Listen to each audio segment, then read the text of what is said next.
Kasako Media, tunaangazia maisha, tunaandika kesho.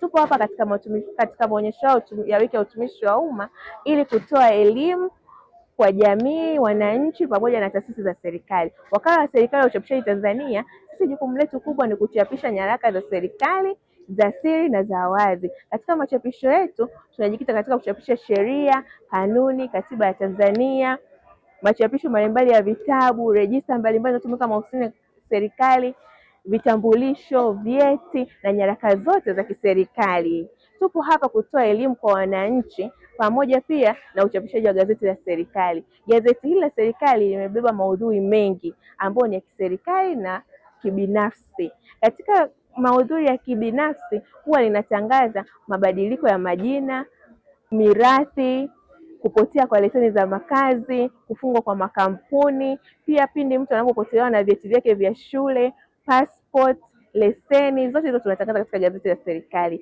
Gazeti hili la serikali huwa ni mara moja kwa wiki. Kila Ijumaa gazeti linatolewa na huwa linakuwa upload katika tovuti ambayo ni tovuti ya Ofisi ya Waziri Mkuu au Ofisi ya Rais Utumishi.